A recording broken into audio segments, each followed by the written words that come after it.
What happens when the family you trusted most turns their back on you and forces you to start over from nothing? This is the raw, powerful journey of Leah, who was kicked out with her belongings in garbage bags but rose to reclaim her life, career, and self-worth on her own terms. If you've ever felt betrayed or trapped by family expectations, this story will inspire you to break free, build boundaries, and discover strength you never knew you had. I never thought my family would do this to me. Yet here I was, standing on the cold pavement of a stranger's street, clutching a few trash bags stuffed with my belongings. The house that had once been my sanctuary was now just a memory behind the locked gate, my possessions discarded like refuse. My phone buzzed with a message from my brother, Jake. "It's better this way. You needed a wake-up call." His words stung sharper than the autumn chill. I had spent the last 28 years believing that family meant unconditional love, a safe harbor in any storm. But apparently, I had been wrong. My sister, Olivia, had called me weak just days before, telling me to get my act together or stop wasting their time. Our mother stood silent through it all, her eyes cold and unreadable. It was like they had rehearsed this moment, waiting for the perfect time to cut me loose. But why? What had I done to deserve this? Tyler and Mia, my closest friends, had rushed to my side after the eviction. Tyler's voice was firm when he said, "Leah, this is emotional abuse. What they did is not okay." Hearing it from someone outside my family made the truth undeniable. It wasn't my fault, and I didn't have to accept it. That night, lying on the thin mattress Mia had offered, I made two promises. I would build a life independent of them, and I would never again measure my worth by their approval. The next days blurred into a whirlwind of survival mode. Mia and Tyler shared their cramped two-bedroom apartment with me for a while, but I knew I couldn't stay long. My search for a place of my own was desperate. Chicago's rental market was brutal. Endless forms, credit checks, impossible deposits. Without references or rental history, I was a ghost to most landlords. Finally, I landed a tiny, rundown studio on the city's outskirts. The paint peeled, the plumbing groaned, and the neighbors kept odd hours. But it was mine. No one could toss me out. No one could question my choices. Moving in was humbling. I had no dishes, no towels, no furniture beyond a bed, and a suitcase full of clothes. Mia organized a small gathering of friends who brought secondhand couches, pots, and blankets. That night, sitting on a mismatched couch with pizza boxes and laughter, I realized this was a beginning, harsh and imperfect, but mine. At work, I threw myself into my job like never before. My boss noticed my dedication and promoted me to lead the digital marketing team with a modest raise. For the first time, my career felt like it mattered. My family had dismissed it as trivial, but now it was my lifeline. Yet the emotional scars ran deep. Panic attacks jolted me awake. Trust was a foreign language. Mia suggested therapy. I resisted at first. I couldn't afford it, and I wasn't sure talking would help. But the weight was unbearable.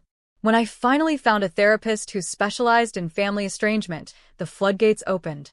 I learned about manipulation, scapegoating, and conditional love, concepts that explained so much pain I had carried for years.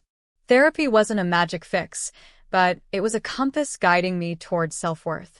Slowly, I picked up the skills I'd never needed before: cooking, budgeting, fixing a leaky faucet. Each small victory reminded me I could survive, even thrive on my own. 3 months later, I ran into my brother Jake at a cafe. His awkward apology for the past stung as much as his words. Our mother wanted to talk, to fix things. But I wasn't the same Leah who had left. The old relationship was gone, and the future was uncertain. This was just the beginning. The road ahead was long, but for the first time, I held the steering wheel. The first morning in my new apartment, I woke to the sound of sirens and distant shouting from the street below. It was a far cry from the quiet halls of the family home I'd left behind, but this was my reality now. I pulled the threadbare blanket tighter around my shoulders and sat on the edge of the bed, trying to steady the tremble in my hands. I didn't cry, not yet. There was too much to do. My phone buzzed again. This time, a text from Olivia. When will you grow up and come back? You're making this harder on everyone. I stared at the words, biting back a sharp reply. No. I wouldn't let their toxicity define me anymore. Instead, I sent a simple message back. I'm okay. It was a lie, but also a promise. During lunch breaks at work, I scoured apartment listings on my phone. The prices were staggering. Studios in safer neighborhoods started well beyond what I could afford. My savings were dwindling faster than I wanted to admit, swallowed up by rent, utilities, and basic groceries. Mia called one evening. Leah, you need to come over. You're isolating yourself. Her voice was soft but firm, the kind that cut through my stubborn pride. When I arrived, the small apartment was warm and cluttered with plants and books. Tyler was there, too, balancing a tray of takeout containers. Dinner's ready, he announced. And we're talking about you. For the first time in weeks, I let myself break. I told them about the eviction, the texts, the panic attacks. Mia held my hand. Tyler nodded, eyes steady. You're not alone, Mia said. We'll help you through this. With their support, I began to rebuild, slowly, painfully. I created a budget spreadsheet, tracking every dollar. I learned to cook simple meals, pasta, roasted vegetables, stir-fry, all on a tight budget. I made lists of thrift stores and discount grocery chains. The process was humbling but empowering. Work became my refuge. The day my boss offered the promotion, I sat in his office, stunned. I've noticed your focus lately, he said. The New York campaign was excellent. We're restructuring the team, and I want you to lead digital marketing. It comes with a raise. A spark of pride lit inside me. For once, someone recognized my worth without the baggage of family history. Still, nights were the hardest. I'd lie awake, heart racing, haunted by dreams of being locked out, of hearing voices outside my door. The fear clung to me like a shadow. Mia suggested therapy again. This time I agreed. The first session felt strange, raw, and exhausting. But my therapist listened without judgment, offering new language for my pain. Emotional abuse, manipulation, scapegoating. Concepts that explained why I felt invisible and inadequate around my family. Slowly, I began to see myself differently. Not as the disappointment they portrayed, but as a survivor. One afternoon, as I sat on the fire escape with a mug of cheap coffee, I called my brother Jake. The conversation was awkward, but real. I'm sorry for what happened, he said. Mom wants to talk. Can you come to dinner? I hesitated. The wounds were still fresh, and I wasn't sure if I was ready to face the past. Maybe someday, I replied, but not yet. That night, I locked the door behind me and sat in my tiny living room, surrounded by mismatched furniture and secondhand treasures. It wasn't perfect. It wasn't home in the way I'd imagined. But it was mine. For the first time, I was living life on my own terms. Days blended into weeks, each one a mix of small victories and quiet struggles. The walls of my apartment were thin, and I could hear my neighbors' arguments through the paper-thin partitions. Sometimes, the noise rattled my nerves, but other times, it reminded me that I was part of a bigger world beyond my family's suffocating expectations. Workdays became a steady rhythm. I threw myself into campaigns, meetings, and late nights at the office, often skipping lunch to catch up on emails or research. My promotion brought new responsibilities, but also new confidence. I was leading a small team now, 3 people I admired, each with fresh ideas and enthusiasm. One morning, I walked into the office and noticed a card taped to my desk. Congrats on the promotion. You deserve this. Clara. It was a small gesture, but it meant more than I could say. For the first time, someone outside my family saw me, really saw me, and celebrated my success, without expectation or judgment. But despite the progress, the emotional wounds lingered. I dreaded the weekends when the silence in my apartment felt deafening. Old memories crept in, my mother's sharp words, Olivia's icy stares, the betrayal of being packed up like trash while I was at work. I fought tears behind closed doors, fearing that if I let them fall in front of anyone, I'd unravel completely. Zoe invited me to join her book club one evening. "It's low pressure," she said. "Just some friends, wine, and good stories." I hesitated but accepted. That night, I found myself surrounded by strangers who quickly became acquaintances. We talked about books, dreams, and failures. No one judged me for my past or questioned my worth. I realized that building new relationships was as vital as building a new home. One of the members, a graphic designer named Daniel, caught my attention. His easy smile and quiet kindness were a balm to my weary spirit. Our conversations lingered after the meetings, evolving from book talk to personal stories. I shared a condensed version of my family troubles, and he listened without flinching. "They sound toxic," he said simply. "I'm sorry you had to go through that." No one had ever said that to me before. Therapy became a weekly appointment I looked forward to, a sanctuary where I could unravel years of pain safely. My therapist helped me name the patterns I'd lived with: conditional love, manipulation, control. Understanding these patterns was painful, but empowering. I was no longer a victim trapped by invisible chains. I was learning to break free. One day, my therapist gave me a simple exercise: list the things I had accomplished in the past month. I wrote, found an apartment, cooked 3 meals a week, led a successful campaign, made new friends, started therapy. The list wasn't long, but it was mine. And that was enough. The shock of being forced out of my family home had shaken me to my core. But it was Tyler's words that helped me see the truth I'd been denying for years. Emotional abuse. It felt like an extreme term, but as I sat with it, I realized that's exactly what I'd endured. My family's cruelty was not normal, not my fault, and not something I had to accept. That night, lying on the lumpy mattress in my tiny studio apartment, I made 2 promises to myself. I would build a new life independent of them, and I would never again let their opinions define my worth. The first week was a whirlwind of chaos. Zoe and Tyler, ever supportive, welcomed me into their cramped apartment, but it was clear their place couldn't hold 3 adults indefinitely. Their kindness gave me the breathing room to search for a place of my own, but Chicago's rental market was brutal. Most landlords demanded perfect credit, references, and several months of rent up front, none of which I had. After endless calls, viewing rundown units, and battling my own fears, I found a tiny, drafty studio apartment in a neighborhood most people avoided. The paint peeled, the pipes groaned, and the windows rattled in the wind. But it was mine.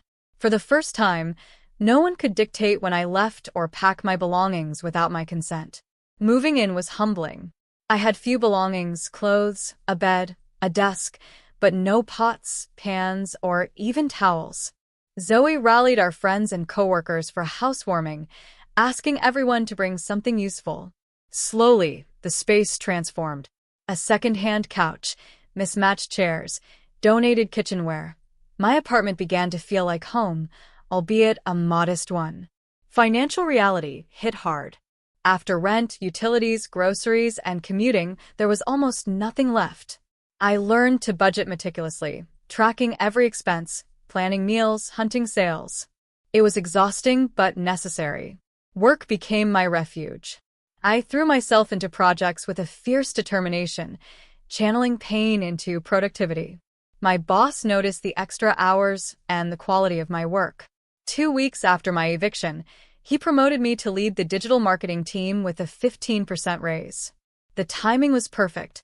It validated my career path, something my family had long dismissed.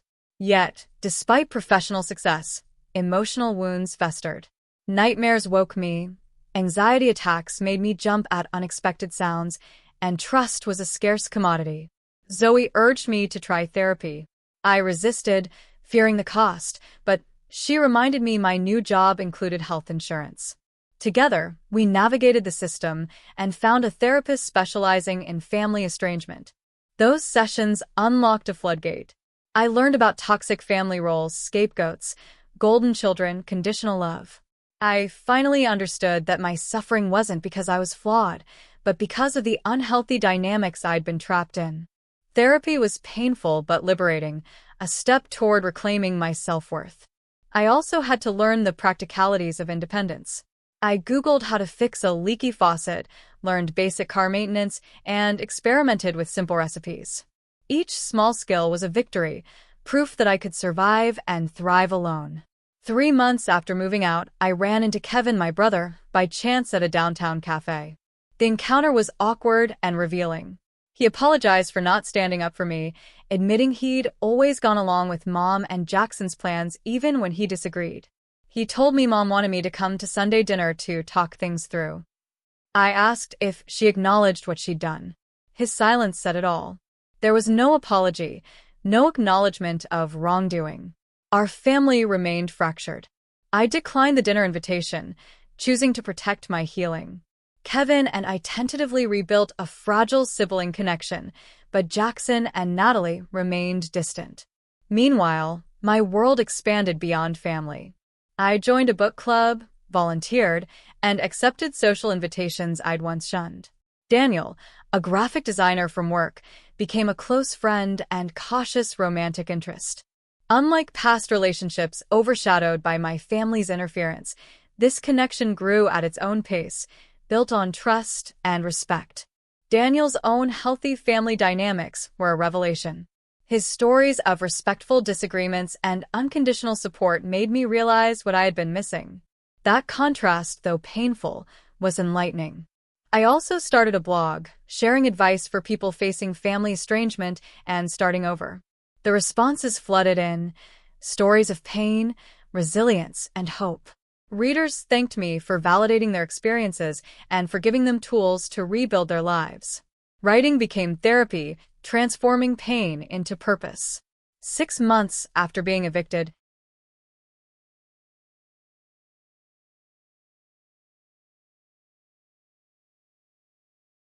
my phone buzzed with frantic messages from Mom, desperate, pleading, contradictory. She'd lost everything. The family home, her savings, and any support from Jackson and Natalie, who cut contact. Against my better judgment, I read every message. Kevin confirmed she'd fallen victim to a financial scam and was now homeless, living in a motel. Her last message shocked me. She wanted to move in with me. The audacity stunned me, but I was resolute. I refused. Instead, after consulting with my therapist, I agreed to meet her at a coffee shop neutral ground to set boundaries and offer limited, controlled support. The meeting was painful, but necessary. Mom looked diminished, her confidence replaced by desperation. She admitted mistakes, but refused to acknowledge the depth of harm caused. I laid out clear terms: no moving in, no direct loans, only assistance in finding affordable senior housing and contributing modestly to expenses. She scoffed at the limitations, but I held firm. That day, I realized my life was no longer dictated by fear or obligation, but by self-respect and healthy boundaries. The meeting with my mother was a turning point, though far from a clean break. We reached an uneasy agreement. I would help her find affordable senior housing and assist with applications, and in return, she would attend family therapy sessions with me. Neither of us was completely satisfied, but it was a beginning, a fragile step toward rebuilding, with boundaries firmly in place. When she asked, "When will things go back to normal between us?" I looked her in the eye and spoke honestly. They won't. That version of our relationship is gone. We can try to build something new, healthier, but we can't go back. The weight of that truth sank in, leaving her face tight with disappointment. I could see the mother I had once feared giving way to a vulnerable human being trying to hold on. Walking away from that coffee shop, Daniel joined me, his presence steady and comforting. "How did it go?" he asked. "Exactly as hard as I expected," I said, "but necessary. Are you okay?" "Not yet," I admitted, "but I will be." In the days that followed, messages trickled in from my siblings. Jackson and Natalie's texts were clinical, probing for information about Mom's financial situation and my role in helping her. No apologies, no attempts to repair our fractured relationships. I chose silence, protecting my emotional boundaries. Kevin remained the only sibling making genuine efforts to connect, albeit cautiously. His growing awareness of our family's dysfunction gave me hope for a tentative reconciliation. Helping Mom navigate the process of securing senior housing was an unexpected reversal of roles. I found Pine Meadows, a facility offering independent living with optional support services. Moving day was bittersweet. Her studio apartment was a stark contrast to our former family home, but it gave her security and community, things she'd taken from me when she evicted me. She remarked on the apartment's small size, and I gently reminded her, so was my first place. You adapt. For perhaps the first time, she experienced the challenges of starting over without resources or comfort. Our weekly therapy sessions, initially met with resistance, gradually became a safe space to unpack long-held family patterns. She admitted, I never realized how my upbringing affected my parenting. It was a breakthrough to hear her acknowledge the generational trauma, the cycles of control and emotional manipulation that had shaped our family. Meanwhile, my relationship with my siblings unfolded in different ways. Kevin and I cautiously rebuilt trust, meeting for coffee and exchanging honest conversations. He apologized for his part in my eviction, admitting he hadn't stood up to Mom and Jackson because it was easier to conform. Jackson stayed distant, his pride preventing any real reconciliation. Natalie surprised me. After her husband filed for divorce, she faced vulnerability firsthand. Our tentative reunion, marked by monthly lunches and small gestures, slowly rebuilt a fragile connection. Professionally, I continued to grow. A year after my promotion, I became director of marketing, overseeing all campaigns and client relationships. The salary increase, stock options, and benefits brought financial security I'd never known. That security allowed me to pursue a dream I'd hidden from my family, owning my own home. With the help of a realtor, I bought a small but charming condo in a diverse neighborhood. Standing alone in the empty living room on moving day, the significance overwhelmed me. This was my space, earned by my efforts and choices. No one could take it from me. I celebrated with a housewarming, surrounded by friends who had stood by me through the darkest times.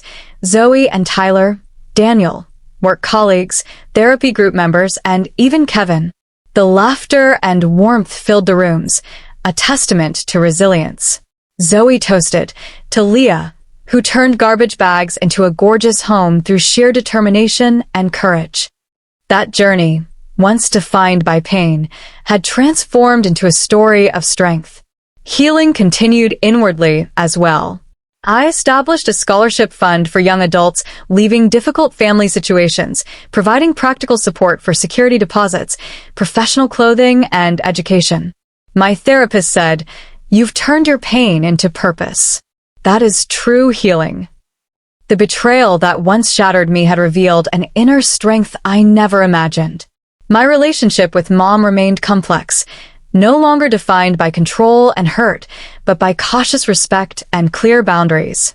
In our final therapy session of the year, she said something that surprised me. "I am proud of you, not just for your success, but for who you've become, how you've handled adversity, much of which I caused." Her words mattered, but differently than before. Her approval was welcome, but no longer essential. I learned that love shouldn't demand perfect obedience, and belonging shouldn't hinge on achievement. There are wounds that never fully heal, relationships that can't be restored, and betrayals that forever change trust. But within those realities lies the opportunity to grow, to redefine family, and to reclaim one's worth. Sometimes being forced out leads us exactly where we need to be, into a life defined not by others' expectations, but by our own choices. From garbage bags at a gate to keys in my hand, my journey was not just about survival, but transformation. Looking back, I realized that being forced out of my childhood home was not just an end, it was the unexpected beginning of my true life. What felt like abandonment at first became a profound invitation to discover who I really am beyond the roles and expectations others had imposed on me. The wounds left by family betrayal ran deep, but with time and effort, those scars transformed into the foundation for my resilience. I learned that freedom doesn't mean walking away from those who hurt us without compassion, but rather standing firm in our boundaries while still holding space for healing when and if it is possible. Forgiveness, I found, was never about forgetting the past or excusing pain. It was about reclaiming my power to choose peace over resentment. Owning my own home was a powerful symbol, not just of physical space, but a declaration that I am worthy of safety, respect, and love on my own terms. I am no longer defined by the judgment of family or the ghosts of my past. Instead, I am defined by the choices I make every day to nurture my dreams, surround myself with genuine connections, and honor my worth. My journey is far from perfect, and the path ahead will have its challenges. But I face it now with courage I never knew I had, and with a heart open to possibilities that extend beyond the pain. To anyone who feels trapped by family expectations, hurt by betrayal, or overwhelmed by change, know that your story isn't over. Sometimes the hardest endings lead us to the most beautiful beginnings. Thank you for walking this path with me. May you find the strength to create your own story, one defined by freedom, healing, and true belonging.